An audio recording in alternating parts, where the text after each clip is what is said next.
Ini adalah kita menggerakkan untuk membantu pronasi, supinasi, dan fleksi ekstensinya. Apa ya? Itu di depan itu ada, di bawahnya ada cekungan. Kalau kita putar itu terasa. Ada enggak?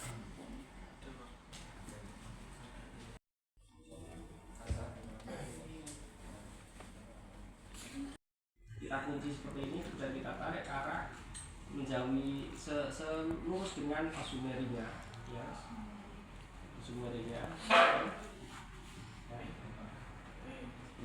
Jadi tarik ke bawah. Batalin enggak? Ini berarti saya tidak pakai kekuatan ya. Ini pada apa ini sedangnya?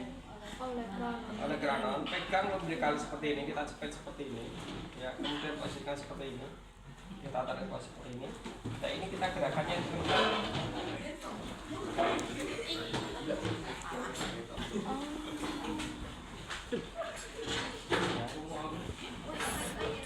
ini caranya.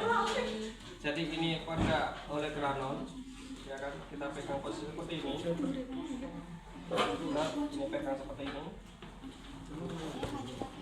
Ya. Kalau tanpa beban nanti akan munculnya seperti ini bentuknya, pegang ter.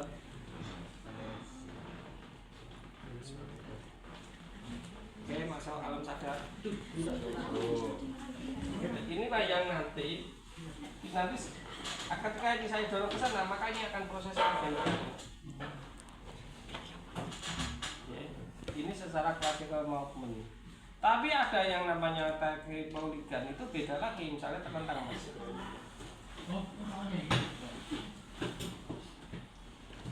Saya bisa menggabungkan, ya misalnya saya tarik posisi seperti ini, kendalikan seperti ini, kemudian saya lakukan fleksi dengan posisi saya tarik dengan posisi seperti ini. Bisa saja. Jadi ini terbuka, kemudian kita barukan fleksi, ekstensi, fleksi, ekstensi. Jadi kita bentuknya akan ketemu. Ini contoh dari. Lah kalau nggak ada kasus ya nggak bisa saya mencontohkan. Ini kalau murni pada jaringan lunak yang kena. Kalau yang ini sudah misalnya orang post fraktur yang seperti saya ceritakan tadi. Itu kalau sudah deformitas ya nggak mungkin kita lakukan. Udah kita imitasi kita kena ngarep ya. Ya kan? Nggak mungkin kita karena kan nanti akan justru fraktur ulang. Kemudian hati-hati kalau area dari depan kita mau memperbaiki ke arah rotasi kemana ini, misalnya ke supinasi, pronasi kan gitu. Ini agak sakit kalau kita tekan ya. Bisa rusak jaringan di sini, maka kita harus relatif hati-hati ke posisi seperti ini. Nah, nggak mungkin dengan posisi seperti ini, sebaiknya dengan posisi yang lain lagi digabung, misalnya kan mau seperti ini boleh, mau seperti ini juga boleh. Ya misalnya, mas muter ke arah jalan sana mas, sip, terus kuat lagi, lepas, relax. Ini bisa jadi ya, gabungan menjadi gerakan apa? PNF. Udah diajari sama Ibu Dani toh? Udah hafal toh? PNF prinsipnya ada 9, hafal toh? Baru kemarin. Iya. PNF ada 9 prinsip PNF itu harus ditaati. 9 kan? 9 sampai 10.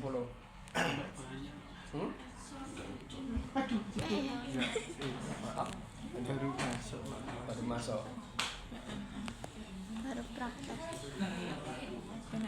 segmental, apalagi visual, terus apalagi radiasi, terus inhibisi, terus apa resiprokal, terus apalagi visual kontak, apalagi humero ulnaris, ya kan, kemudian translasi pada radio ulnaris dan radio humero terbayang ya. Masalahnya yang real di dalam masalah di sekitar kita itu tidak hanya kita berbicara dia tidak mampu nekok itu oleh karena jejaring yang keras ya, tapi yang terbanyak itu lunak. Lah lunak itu dibagi macam-macam. Ada yang ligamentum, ada kapsul sendi, ada otot, ada fascia dan sebagainya. Itu pendekatannya masing-masing beda-beda. Kalau berbicara otot seperti ini, maka selesainya bagaimana? Kalau otot ini yang bermasalah, maka aktivasi gerakan itu menjadi pendekatannya. Jika persendian yang bermasalah, dominasi yang pada ya unsur permukaan ortokinematiknya, maka pendekatan apa berarti? LGS, ROM ini yang menjadi dominasi tanpa harus mengubah pasif movement mungkin akan dominasi. Jika tulang yang bermasalah, maka pendekatan yang paling efektif adalah pasif movement. Dihentikan gerakannya, karena memang tugas dia adalah posisi menjadi pasif movement. Jadi dihentikan gerakannya. Kita lihat ceritanya. Ada pertanyaan? Ini saya mengulang yang kemarin yang sudah disampaikan oleh beliau, Mbak Monika. Dan ini jarang hanya berhenti pada di sini loh ya. Sekali lagi ini kalau pembelajaran kita putus mata rantainya, oh elbow saja kan dulu. Tapi kalau kasus elbow bisa jadi merembet ke, bisa jadi ke sini, bisa jadi ke neck. Kayak ini ada sertifikalnya ini jeglong seperti ini, ya kan? Antara ke-7 sampai ini kelihatan jeglong seperti ini. Ini kan beresiko terhadap translasi ke anterior kepalanya, ya kan? Duduk mas.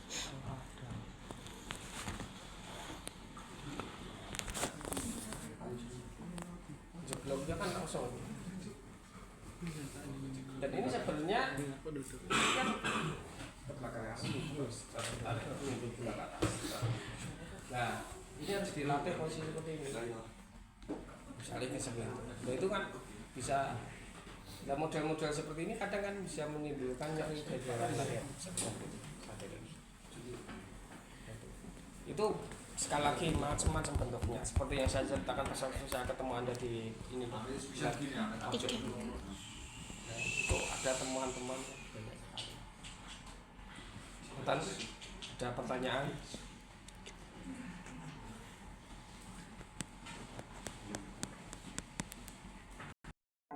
Semalam itu saya ngajar itu ya tadi ketemu sini jeglong Mbak. Jadi antara beberapa lumbal itu ada yang bergeser kayak epistasis. Dia kiper perempuan tapi kiper sepak bola perempuan itu. Jadi nabrak tiang jatuh. Tiangnya mungkin dikira bola ya, nubruk. Ini dia akan kembali pada fase berapa? Tidak lebih dari 15 menit dia bertahan. Maka biasanya habis di terapi nyaman, tapi setelah itu nanti akan muncul kembali. Solusinya ketika sudah selesai ini, maka dilanjutkan dengan napak depan kanan itu jatuh seperti ini, kemudian ini terjadi pleset. Tapi ketika posisi seperti ini sudah balik sebenarnya. Cuma baliknya tidak sempurna dengan posisi ligamen itu masih keregang. Itu yang keseling. Tapi kalau dislokasi itu kan benar meleset dan tidak balik. Posisinya bentuknya berubah. Ya, dulu saya ceritakan ke Anda, saya dapat pasien itu yang ininya jatuh dari kamar mandi kemudian ini jengat terus ini gitu. Itu dislokasi. Ya. Nah kalau bentuknya seperti itu nggak berubah dan nyeri terus, itu dislokasi. Kalau udah senut dan itu nggak tahu itu subluxasi biasanya gitu ya. Nah kalau posisi subluxasi itu lebih mudah karena dia hanya kita kembalikan kontraksi sedikit traksi, kemudian dia menarik dengan posisi statik kontraksi.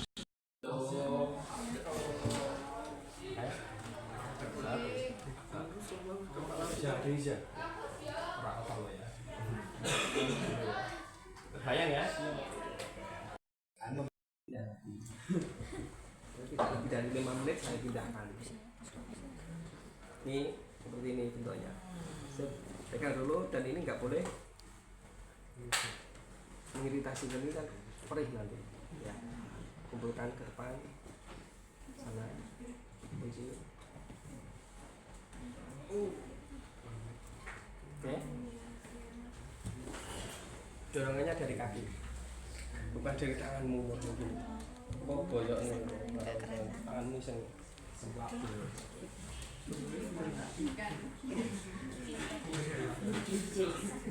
Jadi mantap.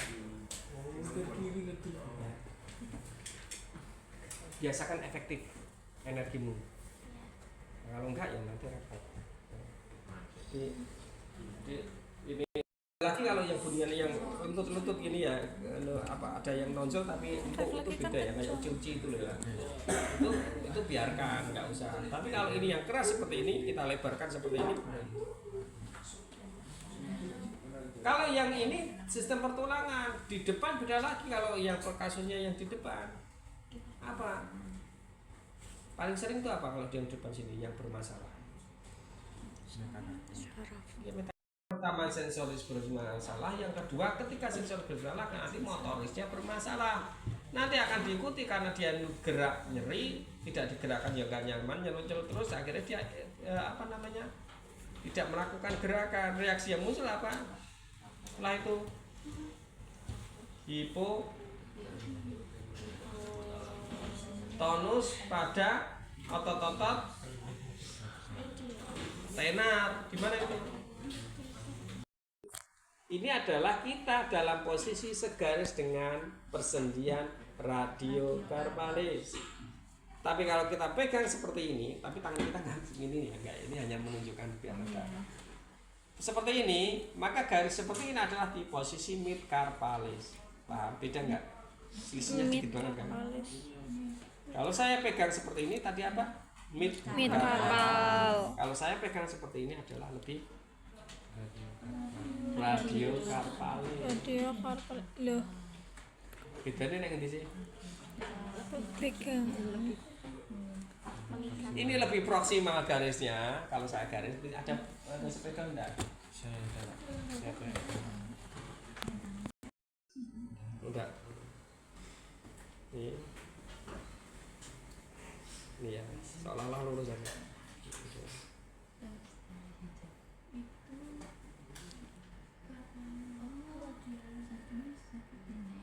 Ya. Ini adalah kelompok-kelompok. Sorry kalau saya luruskan seperti ini ya. Ya kan? Iya. Ini adalah kelompok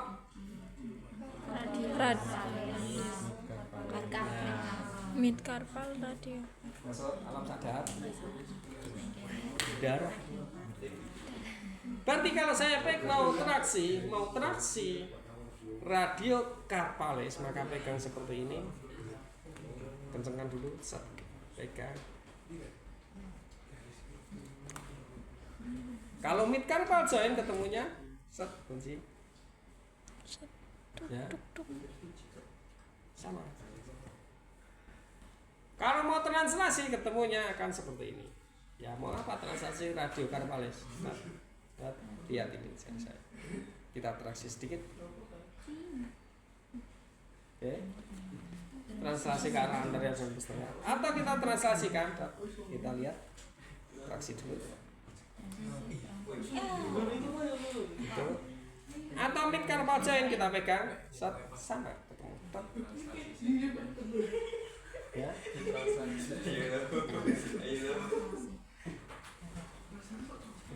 Kayak copot ya. Dan itu sering terjadi di persendian reso, ini paling sering masalahnya. Mau seleo kan sering nek kene kan. Malah elbow ki jarang kok. Ini karo kene itu paling sering. Sini reso. Ya. Nah, sekarang jika dia itu tidak bisa dorsifleksi, maka arah translasinya kemana Mas dan Mbak? Jika dia tidak bisa gini, maka arah translasinya kita dorong kemana ini? Palmar. Ke palmar. Tidak ada translasi ke palmar. Dia tidak bisa seperti ini. Maka ini kita dorong kemana biar dia tambah posisi dorsifleksi? Dorong ke belakang. Dorong ke belakang sini. Ke depan. Ke anterior. Ini berarti yang saya tarik mana? Yang saya dorong ini kelompok yang distalis, yang kelompok proximalis kita tarik.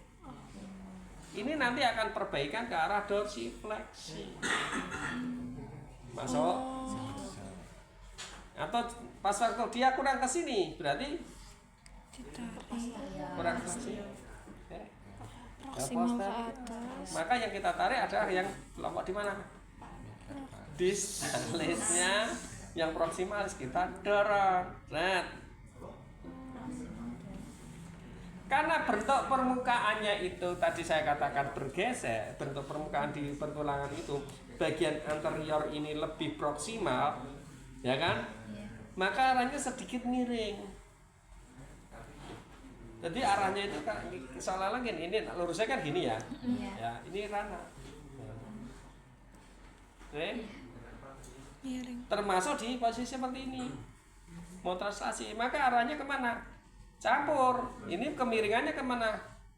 Sini sama sini. Berarti arah traksinya karena tak beratkan ya, tak besarkan seperti ini, kemudian gesernya. Oke, masuk.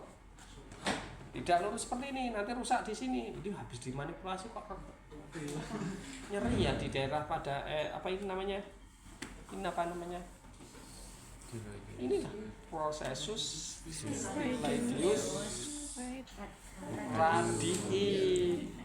Ini adalah prosesus lumayan ini menguntungkan kalau orang yang punya apa jenis gelang-gelang seperti itu kan cantolan kira kebablasan kan gitu. Jam tangan kan ora kebablasan kan gitu. Masuk alam sadar.